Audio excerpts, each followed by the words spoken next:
Often we will show you plants in containers, perhaps wildflowers.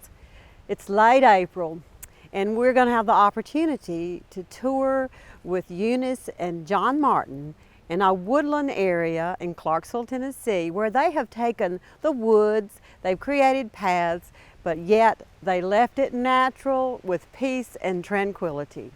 Eunice, let's begin, and you tell me, how did you get your interest in wildflowers? Several years ago, I went on a field trip with some young school kids, and we went to a farm, and I looked up on a bank and saw these beautiful blue flowers, and they were little wild irises, which I had never heard of. And I thought, I have to have some of those. And I got some, and it started from there. It was very infectious, wasn't it? Over 30 years ago, yeah. And you were a 4th grade school teacher, yes. So, all right, now let's bring John into this picture. I want John to tell me what role he's had in the early development of this garden. Well, for the most part, I'm the hole digger. She tells me where to dig, and I ask her how deep and how wide, and that's my participation. Well, that's a very admirable trait in a man. But I think you did some other things for her too in the beginning, as far as clearing paths, you said? This was all wooded back behind me, and just trees and junk and trash. And she told me one day she wanted some paths up there, so I made paths all over the back, and that's what's up there now.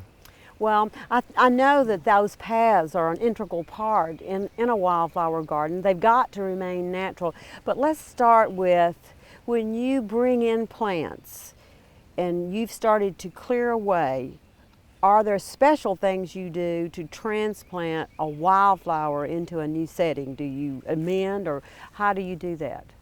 I think most often we don't put anything with the wildflowers.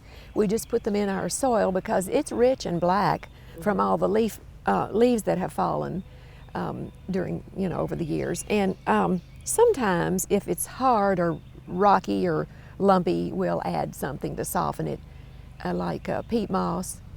Cow manure. And maybe cow manure, but the wildflowers just thrive in this soil. Okay, now as you brought your plants in, I think you had a few that were here naturally. What were they before you started bringing others in? What did you see, John? Trillium. The wake robin, trillium, and rattlesnake fern. Well, now you have some special plants I know here. What is probably the rarest wildflower you have? Oh goodness, I don't know. We have a yellow lady slipper. It's not rare in the mountains like the Appalachian Mountains, but I would say it's rare in this area, and I've had it for 20 years or more. And we have the white larkspur, and I'm not sure if that's rare, but I've never seen very much. The purple you have everywhere. But the white we have. In our our gardens, our perennial gardens, occasionally we'll plant a variety, and we wish that we didn't. Are there varieties in wildflowers that become rampant and you can't control? What about that? Which ones? Oh, the shooting star will just show up everywhere and just invade everything. And he's tired of the shooting star, but I still think they're beautiful. Now, let me ask you this. Some of our our annuals and perennials, after they bloom, the complete foliage top will die to the ground. Most of your wildflowers, do they do that, or do they keep foliage year-round in the summer? We can find the foliage of most of our things all summer. There are a few that die back. The bluebells completely disappear in a short time. And then there are those that are green year-round, the wild pachysandra and the hepatica, a few others maybe that are just green year-round. Let's just think about deer. Do you have a problem with that? Oh yes. Do they eat wildflowers? They do. They eat many of our things, especially the trillium. And when they eat the trillium, the foliage is at the top of the stalk, the bloom stalk, and so the thing the plant has no ability to manufacture food for its roots, so the next year you may not get blooms. And a couple of times through your garden, mowing those things down and they'll disappear. So that's mainly why we fight. Spray Wow. and try to keep the deer out of the garden. Trilliums are things that he really loves. I think, Eunice, that we sometimes fool ourselves, never tell us that something is going to be simple.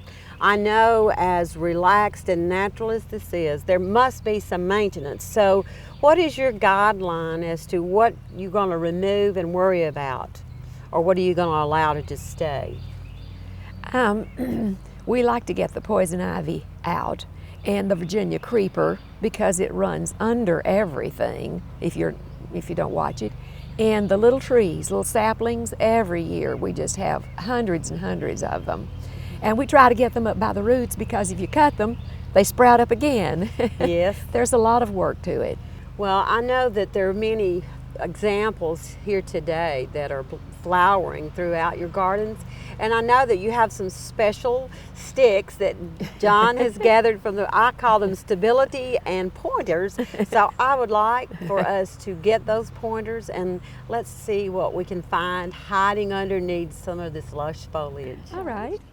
Eunice, this plant right here, what is this? That's grandiflorum, Trillium grandiflorum, I see or two, snow trillium. and there are two colors here. What's this? That when it first opens, it's pure white and beautiful, and then as it's there for a few days, it starts to get a little pink tint, and then just before they go, they turn really pink. So they're pretty the entire time as far as the color goes. How many colors do Trillium come in? Well, we have yellow and 2 different reds and 2 different whites, 3 different whites. So it's a large And, selection. Yeah, they're about 300 trilliums. Of course, Okay. we don't have that many. The fire pink, Eunice, can that take all sorts of conditions? It will grow. It'll surprise you where it grows, but it will plant itself at the base of a tree, which we think is interesting. We find them growing around our trees, but they do like some shade.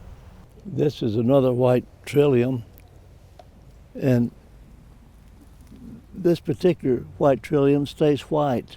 The one you just looked at a while ago opens white and turns pink. And this stays white all the time.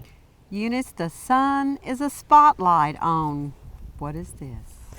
It's a red trillium. It's called Trillium erectum rubrum. I think rubrum denotes the color. I think it has another name too. John's favorite? Oh, John's favorite, yes. I think so. Now, this is one he'd cry over if the deer came and got them. As you can see, all the paths in John and Eunice gardens are lined with lovely flowers. But we thank them for sharing this wonderful spring day with us. And I'm going to go home now because I have a location that I'm going to line, and I'm going to look for these plants to put in my wildflower garden. If you like gardening, you'll want to subscribe to this channel.